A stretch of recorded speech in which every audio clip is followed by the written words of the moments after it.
News India में आपका स्वागत है और आज आप देख सकते हैं भारत जोड़ो यात्रा जिस जोश के साथ जिसकी शुरुआत कन्याकुमारी से की गई थी, आज वो अपने आखिरी पड़ाव कश्मीर में पहुंच चुकी है। और जो लोगों का जोश है, जो लोगों के अंदर एक उमंग है, वो लगातार बरकरार है। अगर मैं आपको दिखाना चाहूँ तो यहाँ पर बर्फ से बिछा हुआ चादर जो आप देख सकते हैं, बर्फ से बिछा हुआ ये चादर है।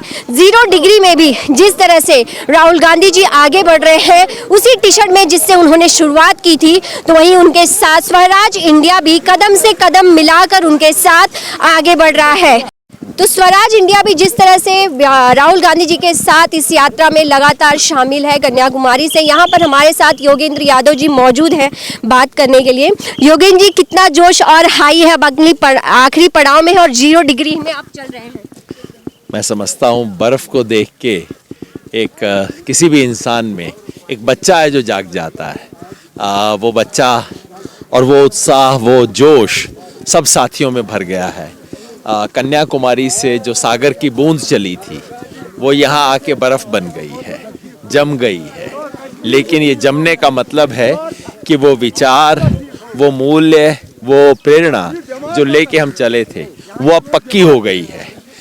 कश्मीर वो इलाका है जिसे बाकी भारत से जोड़ने की और बाकी भारत को यहाँ से जोड़ने की सबसे ज़्यादा ज़रूरत है और उसकी शुरुआत ये यात्रा कर सकेगी, ये हमारी उम्मीद है। मैं समझता हूँ कि जब हम कहते हैं कि कश्मीर भारत का अभिन्न अंग है तो उसका मतलब ये होना चाहिए कि कश्मीरी का, चाहे वो हिंदू हो चाहे मुसलमान हो, किसी भी कश्मीरी का दर्द हमारा अपना दर्द है, उसके जख्म को हम महसूस करें।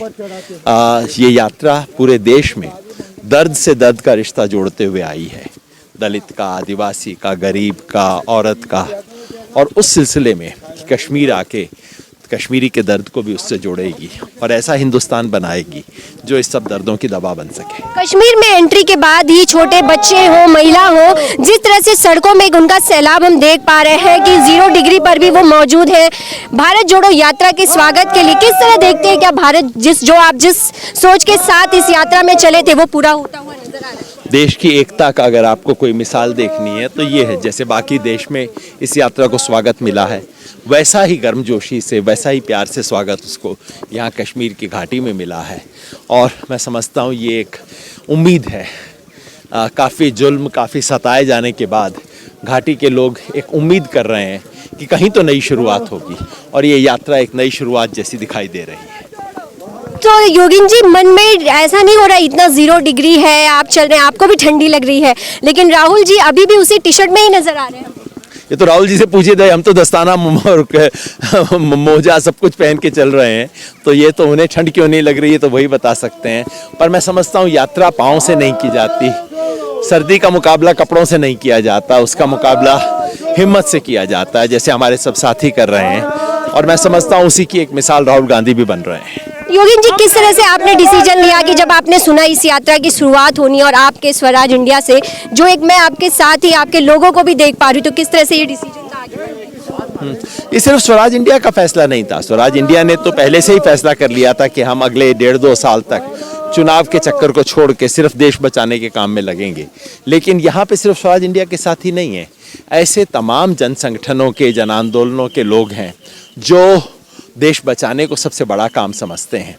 उन सब ने मिलकर फैसला लिया कि इस वक्त देश पे जितना बड़ा संकट है और जिस तरह से देश में लोकतंत्र को ख़त्म किया जा रहा है, उसमें ज़रूरी है कि हम सब लोग मिल के आएँ। बाकी जितने डिफरेंसेस हैं बाद में निपटा लेंगे, लेकिन फ़िलहाल देश बचाने की ज़रूरत है, देश जोड़ने की ज़रूरत है। और अगर कांग्रेस उसके अंदर एक पहलकदमी ले रही है तो हमें पूरी तरह से इस मुहिम का समर्थन करना चाहिए। यही सोच के हम इसमें आए और मुझे खुशी है कि जो हमने सोचा था उससे ज़्यादा इस मुहिम ने हासिल किया है। आने वाले चुनाव में भी साथ होंगे आप कांग्रेस के? मेरे लिए सिर्फ चुनाव की यात्रा नहीं है, मेरे लिए तो सबसे बड़ी बात यह है कि इस देश में झूठ और नफरत की दीवार टूटे।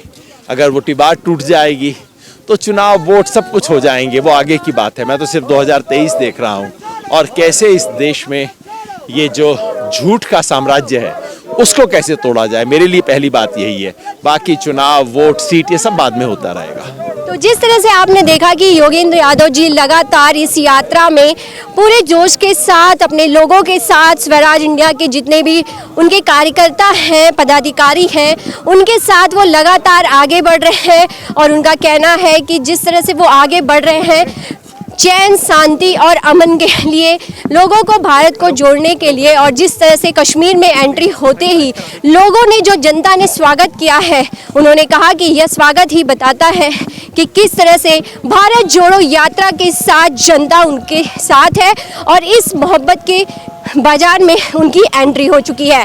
क्योंकि आप देख सकते हैं 0 सेल्सियस में इस तरह से बर्फ की चादर के बीच चलना कहीं ना कहीं कठिन होता है, लेकिन राहुल गांधी लगातार इस यात्रा को आगे बढ़ाते हुए अब अपने आखिरी पड़ाव में भी पड़ चुके हैं, लेकिन उनका जोश, उनका जज्बा, उनकी सोच अभी भी उनकी हिम्मत को नहीं तोड़ पाई है। इसलिए वो लगातार आगे बढ़ते हुए इस बात को वो कहीं ना कहीं कायम कर रहे हैं। तो बस आप हमारे साथ ही बने रहिए। आगे और भी खबरों के लिए सहयोगी राहुल यादव के साथ मैं शालिनी सिंह, सक्षम न्यूज़ इंडिया, कश्मीर।